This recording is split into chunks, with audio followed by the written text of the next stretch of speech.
Coming up, as the Brooklyn Nets push their way towards the NBA draft, more trade speculation as Pascal Siakam could be making his way to Brooklyn. We break down all the possibilities and reasons why it works coming up next. You are Locked On Nets, your daily Brooklyn Nets podcast. Part of the Locked On Podcast Network, your team every day.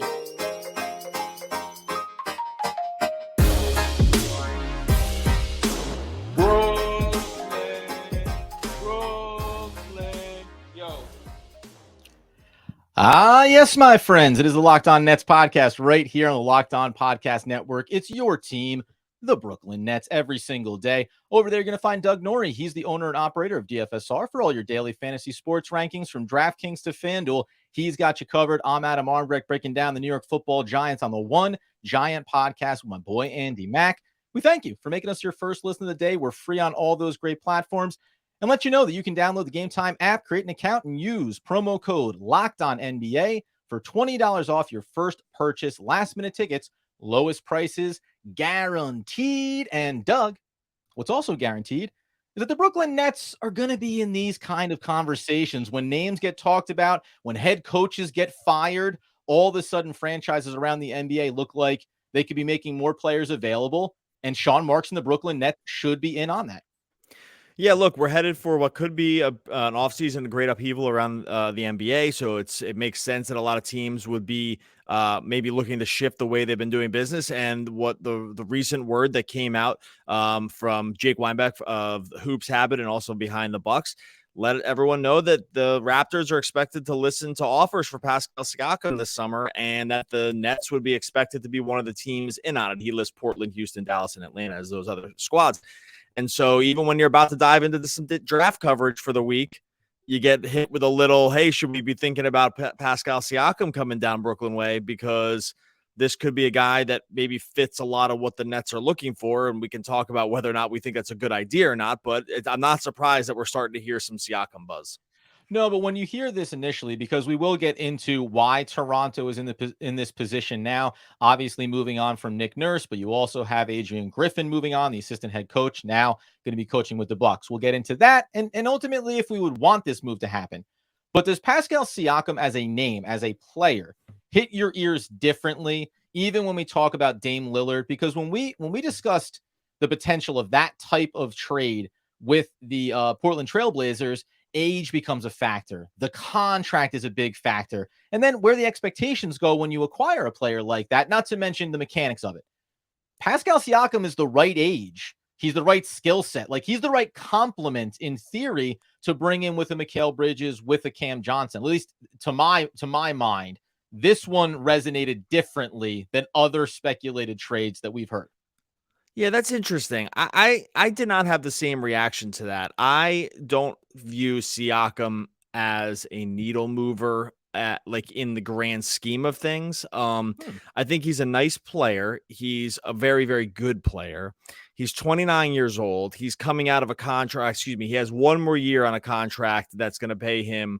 I just had it in front of me, and now $37.8 million, Doug. Yeah, they're right. 30. Well, 37. Let's go round it up to 37.9. 37, almost 38 million going into next season. And then he's a free agent.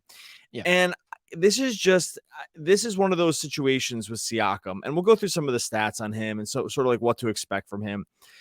But I see Siakam sort of in this range of player. I had to put it this way. I think he fits right into that range of player that I just don't want the Nets touching. Like, because and we can go through why, and I maybe we'll bandy back and forth about like where we kind of land differently on this. But when I saw that, I was like, oh man, is this really what we want to be doing? Like Pascal Siakam, age 30, into a new contract with a team that's like not ready to get over the hump, or you know what I mean? Because like this is where I kind of landed with him. Even though I think there are superlatives around him that you can make a case for it. Yeah. But I just think I'm going to probably just wholeheartedly disagree with some of the trajectory moves here. But I'm not like totally against it. Well, by the way, and so I guess I will encapsulate in the sense of there's a lot of things that become factors here, right? What's the price for a guy on the final year of a contract? I guess to your point, if you talk about, and we had this discussion the other day to the chagrin of many fans around the NBA, that in fact, when you get to 30 and 31, you are exiting your prime as opposed to being smack dab in the middle of it. So I get that element of it, but I would say, unlike let's say the Dame Lillard one of, hey, that name and that talent is going to cost you a lot, not only in the contract, but also in what it takes to get him from Portland. If the price point is right here, right? If the Brooklyn Nets could send maybe a player or two, or, you know, avoid sending out any picks at all, or go pick heavy and maintain the roster that they want to, I think that does shape and inform it in two ways. One, if the cost is right, then it's worth the quote risk. And the second part would be, if it doesn't cost you draft capital, then I can paint a very easy picture of, hey, a 1-year opportunity with Pascal Siakam, and then you probably reintroduce the sign and trade possibility. You don't have to be committed to bringing him back long term. It probably doesn't mesh perfectly with where the Brooklyn Nets organization seems to be about being patient around this stuff. But this is a far different, like, risk reward scenario to me than, again, some of the other names that you would talk about, including, by the way, a teammate of Pascal Siakam's right now, Fred VanVleet, where you're like, open market, you got a clear cap to go sign this guy. You could manage this potentially with Toronto. And I have a very interesting theory about this possible transaction that I'll bring up later in the episode. Yeah, look, I mean, here, you know, we didn't even mention, you know, what it would cost to, I mean, or excuse me, I didn't mention what it would cost as even part of the, even starting around the scenario. You are right. If anything, if the price is right, you have to always consider it. So you know, taking that context out of it was a mistake, but by me, but I will say, like, even with that, like, the Nets have trouble here with some of the contracts. Now, coincidentally, someone who makes the exact same number as him that going into next year is one Mr. Ben Simmons. But again, I think we can pretty much agree that, like, getting off the Simmons contract would for a guy like Siakam, if it was even feasible, which is probably not, like, would cost you major draft capital at that point. Like, right, like, you are piling on lots of different stuff to be able to make it happen, just because that's just where these two assets are. Yeah. Let's tie a bow on that theory of it. We'll get into Pascal Siakam as a player and his stats, etc. But because that's the name that I was going to say. Hey, guess what? We have $40 million here. If the scenario was Pascal Siakam coming to Brooklyn and the Nets are sending out, you know, Ben Simmons' contract for the money purposes, and let's assume that Nicholas Claxton is like the key figure that Toronto would theoretically want back because he's the young player, the team-friendly contract in the short term. If that's the basis of it and it doesn't go beyond a first round pick, maybe another, you know what I mean? Like, I wouldn't necessarily wag my finger at it. And I love Nicholas Claxton. I'd be more concerned about giving him up potentially, but understanding who Pascal is as a player, where his skill set would be. I'd have a hard time not at least maybe even sitting down at the table, let alone taking the call, if that was the framework that one gets you off that money for Ben and doesn't necessarily cost you that much. Because one thing we haven't discussed this offseason, specifically because we like Claxton so much, we don't think he's going anywhere, is what is Nicholas Claxton's value, right? We talk about 2 first-round picks for Dorian Finney-Smith as experienced veteran. Well, Nicholas Claxton has to be discussed in that vein, especially with his contract over the next couple of years. Yeah, and this is where all these things, nothing with the Nets or any team in the NBA happens in a vacuum, right? It's like not good enough to say, oh, would you want this guy? It's like, hey, this is other teams. Spoiler alert, they want something back usually too, right before they get rid of a guy. So we'll get into a little bit more with Siakam's game. We'll talk about, you know, sort of the state of where the Raptors and maybe even some of the East here is here in a second. First, going to tell you about our friends over at Game Time. Look, buying tickets for an event shouldn't be stressful. It should be fun. You're going to something you want to go to. You're going to a live event, a game, a concert, theater. You want to just be able to get the tickets and know you're going to have a good time without all the hassle. That is where Game Time can hook you up. If you're in the New York area right now, I mean, you go to Game Time, they got all kinds of great stuff. You got Boston, the Red Sox, the Yankees coming up here later in June. Beyonce coming to MetLife. That's up in Game Time. Ed Sheeran, maybe you're into the music. Billy Joel. I'm going music heavy here. Look, FC Cincinnati and New York City FC. They got everything that's going on in the New York area over at Game Time. They're going to keep you happy with the prices. They even have a price guarantee where they're going to match anything 110% of the difference with a credit. If you find a better price somewhere else, you're going to get flash deals on last minute tickets. Easy to find and buy tickets for every kind of event in your area. Get those pictures of the seats too before you buy, so you know exactly what you're going to be seeing. Snag the tickets without the stress with Game Time. Download the Game Time app Create an account and use the code LOCKEDONNBA for $20 off your first purchase. Terms apply. Again, create an account and redeem the code LOCKEDONNBA for $20 off. Download Game Time today. Last minute tickets, lowest price guaranteed. Okay, so the other thing that comes up around why is Pascal Siakam available? Fred VanVleet's been talked about. OG Anunoby, by the way, inside the network circles has been getting discussed potentially. And that all came and stemmed from, first, Nick Nurse being fired. Now, he already has found his new gig down in Philadelphia with the 76ers. Good for him. People questioning this, by the way, sidebar, people questioning why Nick Nurse would choose that job because there seems to be some interest around what's the stability there. You have Joel Embiid. It's kind of hard to not be excited about attaching yourself to one of the best players. That being said, you also then have Adrian Griffin, who is now going to be the Milwaukee Bucks' new head coach. And I think that, you could at the first step, which is Nick Nurse being let go, you think, okay, you have a guy in house who knows these players. Maybe you just bump him up. And he had internal interviews with the Raptors. Once the assistant coach goes too, I do think that that's like the next layer where all of a sudden you start to look at this roster and say, maybe the Raptors are headed towards a bit of a strip down, want to get younger, and want to move off of guys and get value for them now rather than lose out on that later, especially with Siakam with just 1 year remaining. Yeah, they're probably in a point of transition here, especially if they lose VanVleet, right? Like nobody's been dangled forever now. I mean, they just looks like they're going to re-sign Pirtle because they use draft capital to get him, but that's like not the end of the world. Like they could just be going through a huge shift here. And if that's because they're kind of all their guys are coming up all at the same time. If that's the case, it makes sense that these guys would start getting dangled because they do have a chance to like do a full on huge reload. Now, Masai Ujiri has not seemed to want to do that. Other than like spiking the Barnes pick a couple years ago, but that was after a weird Florida season, post-pandemic. So it makes sense with Siakam and they're kind of the rest of the guys about why they all might go here, or maybe like some stay and some go, and they try to pick and choose who they're gonna kind of build around. I would be surprised though if one, they wanted to build around Siakam long term. I'll talk about why in a second. And two, I would actually be interested to know what his overall just sort of like trade value is now, because like I think we're gone are the days of like teams just unloading massive amounts of draft capital, like a la Rudy Gobert, DeJounte Murray, or Durant. I think that's over. I think those days are done. Like, I don't think those are coming. Those deals aren't coming back. These with the new cap, these teams are just not going to do it. It's too risky.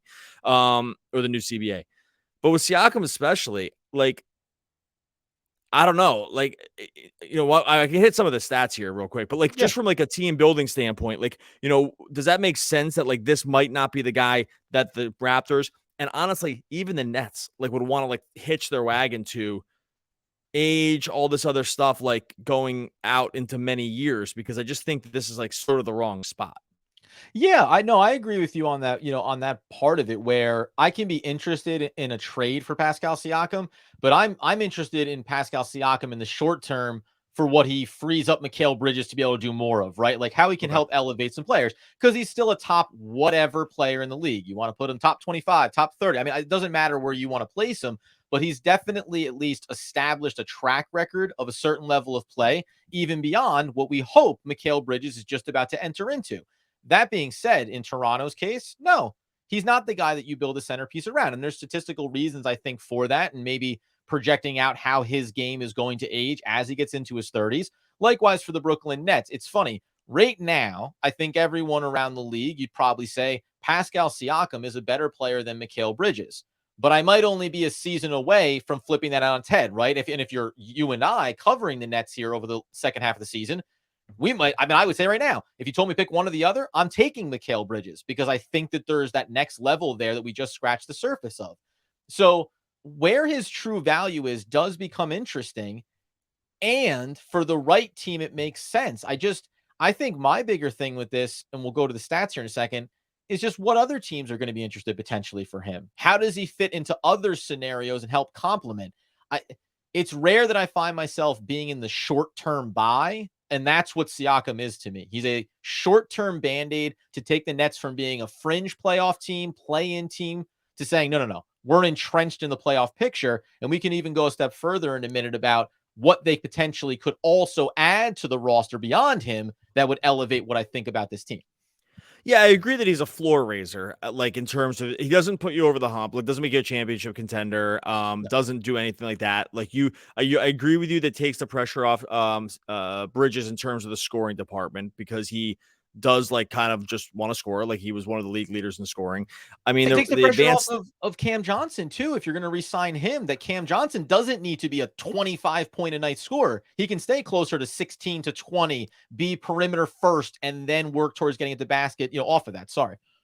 Yeah, like Siakam has put a lot of minutes up here over the last year. The 3-point shooting dropped off a cliff to 32%. Like bad. Yeah. I get worried a little bit how the game's going to age with the shooting in a decline, because when that's the case, like it becomes, just a lot easier to defend the guy like this. Like he is tall and lanky. He can get into the lane. He will spike huge games from time to time. He does pull disappearing acts also from time to time.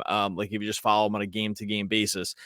I just worry, like I said, like with the shooting is going the wrong direction. And a guy like this, like, has to be able to basically knock down threes. And for a while he was. Like he had 2 seasons where he was 37 and 36% from 3. He got a lot better from above the break if you look at the shot charts.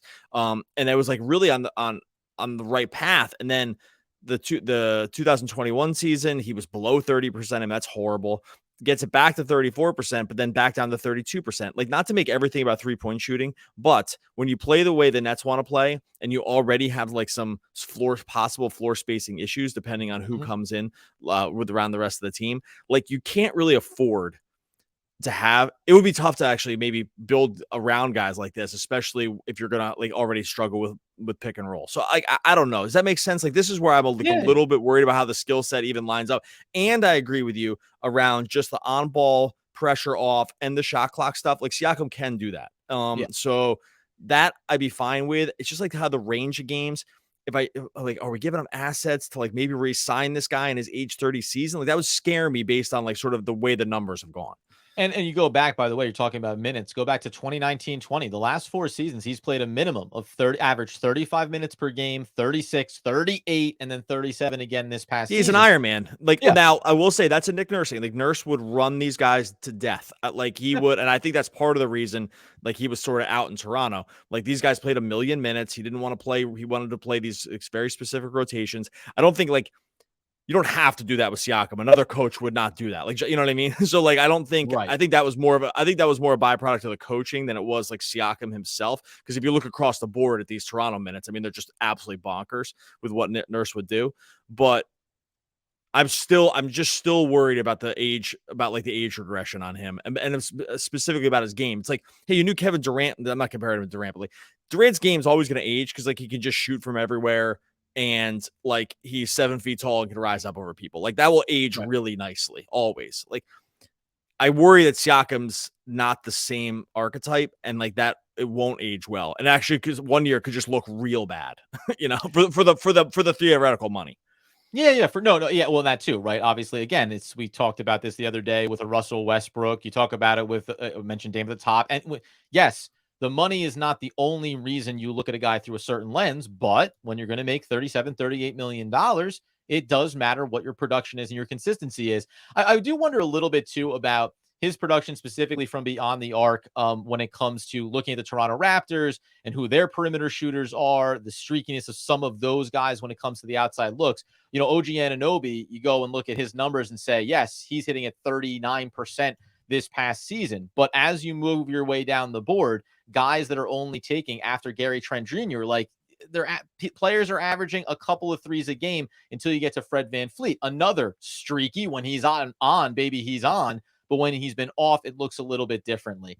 Coming up here in a second, the thing that will also attach to, would you do it? Would you not do it? Is I think a critical factor of what do the Brooklyn Nets do in the draft and this offseason in conjunction with a potential move like this that would elevate how we feel about Siakam on the Nets. Okay, so I mentioned it there. It sounds like you would be, I don't want to put words in your mouth, out on a deal like this, unless the price point was probably Doug Norrie's sweet spot. You take the Ben Simmons contract, and it doesn't cost more than a pick, maybe 2. Yeah, that would be, and I just don't think that's like realistic. So, I just think that like would a Nick Claxton be an automatic no for you if they wanted to add him in and reduce the draft capital. Yeah, because I think with Claxton, you'd want to get back like a little bit more, a little younger, not all the way younger, because like that's what you give guys up for, but and like a little more cost control, because it's basically that like, hey, what, like you're giving up Claxton to re-sign this guy for what, like something like close to a max contract. But I don't think the Nets couldn't even really do it anyway. So like it would be just this weird contract situation. I mean, unless they were able to clear the Simmons stuff, which I just don't think it's like realistic. So it's just, I think there's a few. That's where it just gets weird. This is why I'm fascinated about where Siakam's market will actually be, because knowing that you might have to end up paying him, or you're going to be in the situation where you're going to give away something for a 1-year rental on this guy. I do think there probably are some teams that it would make sense for.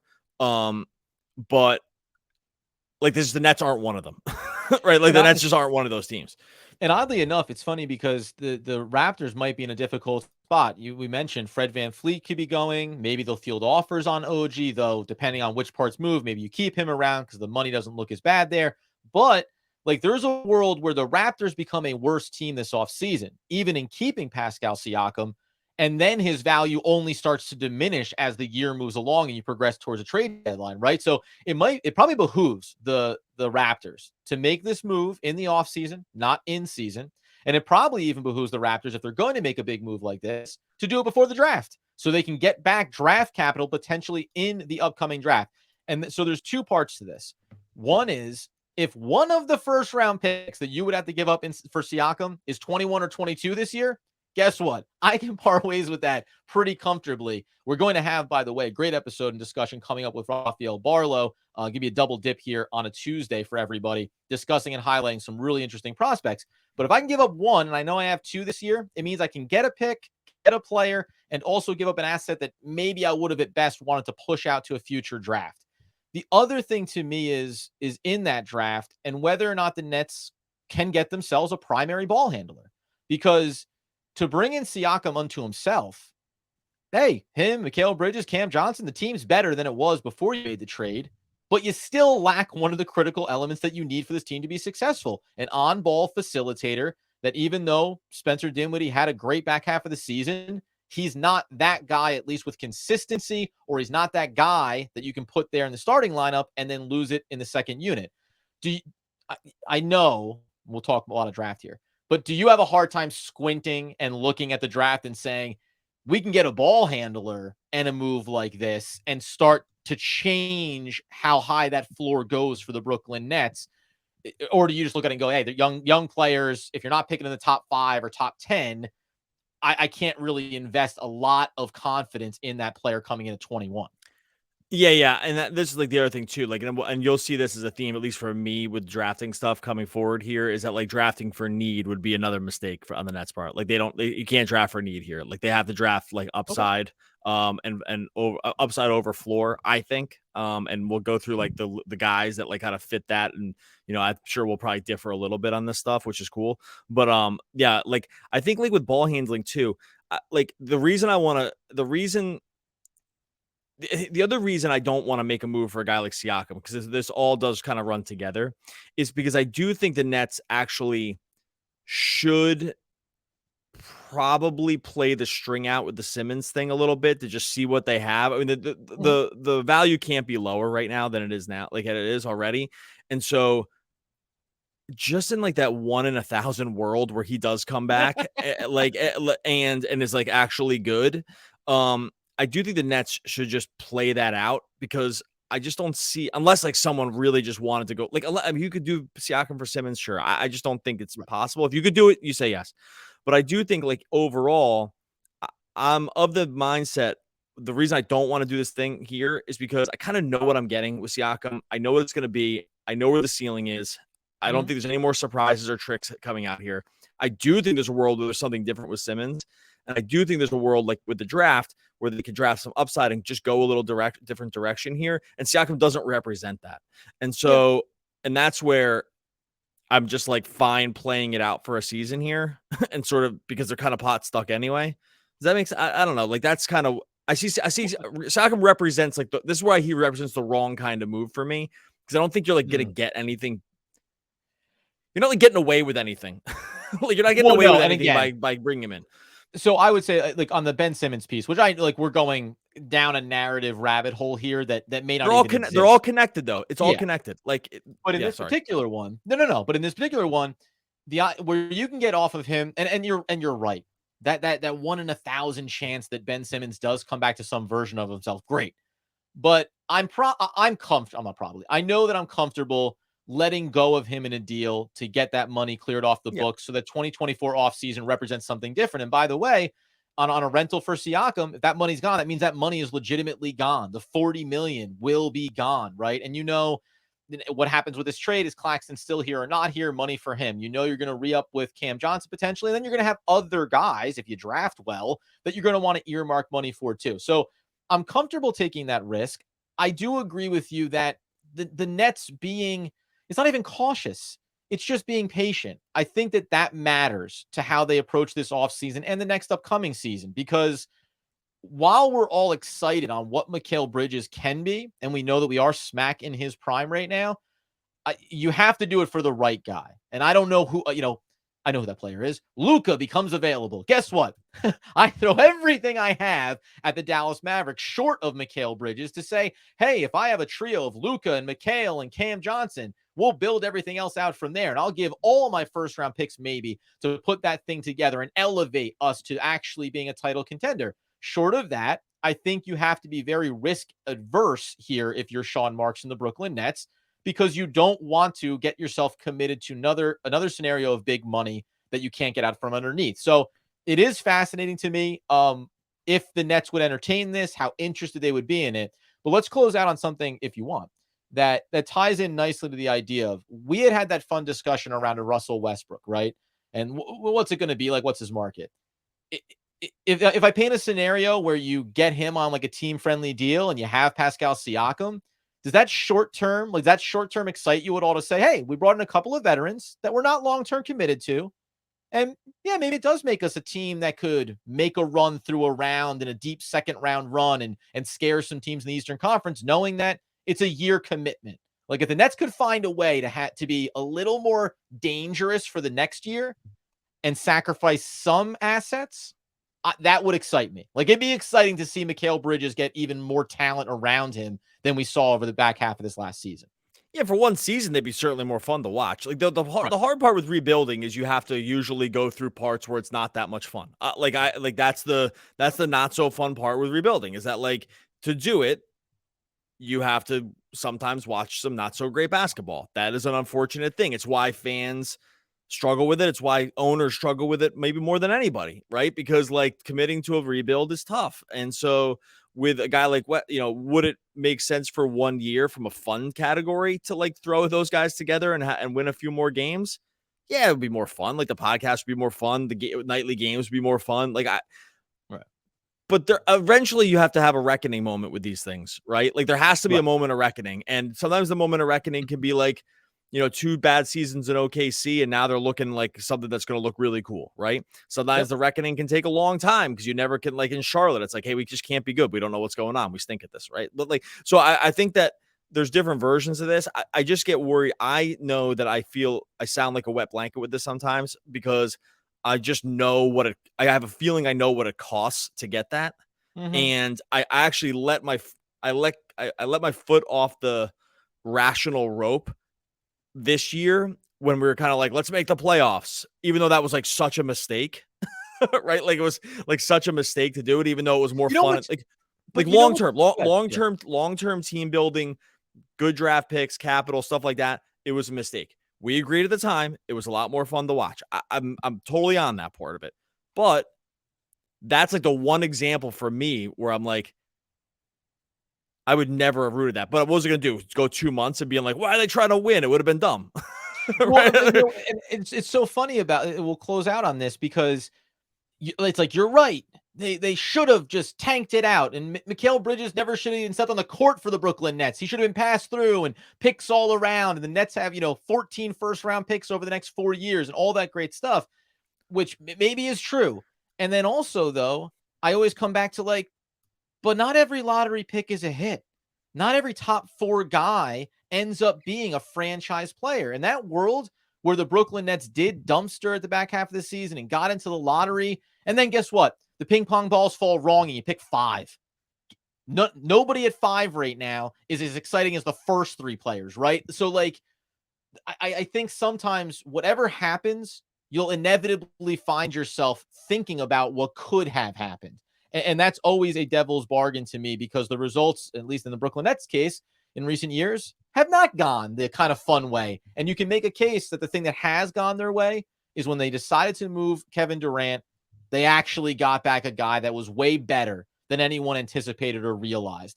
And now you want to have good vibes coming out of the last season and good vibes going forward. And that's where, if not Pascal Siakam, if names were to come up, that's where I think the Nets need to at least be open to those discussions, because it does mean elevating what Mikal Bridges is. And in this era of Brooklyn Nets basketball that might not be about titles, but being about entertaining, engaging, and a fun team, you can move the needle on that. It can't come at too high of a price point, but you can move the needle on that by going and getting guys that you otherwise wouldn't necessarily want to be in on. So this is fascinating, though. Siakam, hit me different than even a Dame Lillard, understanding what Dame Lillard is for a couple of different reasons, money and otherwise. Yeah, it all makes sense to me. I get it on I get it on basically every level you're throwing out. I just I think we might just, as people that listen to the podcast know, that I probably look at this stuff a little differently, and that's good. Yeah. I think we should. I think that we've probably, by the way, at it from. You said it too. We're going to be thinking about the draft is going to be a lot of fun for us to discuss, because we do think about some of these things differently. I get overexcited about a guy as a prospect coming out of college, whereas Doug will most likely pump the brakes, rightfully, wrongfully, and it will make for a really fun offseason. And don't be surprised if there's another name that comes up on the trade market that Doug and I have the exact same type of conversation about which side of the fence we fall on. We're going to get out of here. Make sure you subscribe to Locked On Nets over on YouTube. Much appreciate all the comments. We're going to be doing some more mailbags as we go through the summer here as well. So make sure you keep an eye out for that. But you got to be subscribed to Locked On Nets YouTube to make sure you are up to speed and everything that's happening over there. No quote. Just take a look at our fancy new layout and really enjoy that going forward, guys. We're really advancing ourselves in terms of presentation on YouTube. All right. One of the all-time great poets, Adam Arbrecht. We'll be back again tomorrow talking more Brooklyn Nets basketball.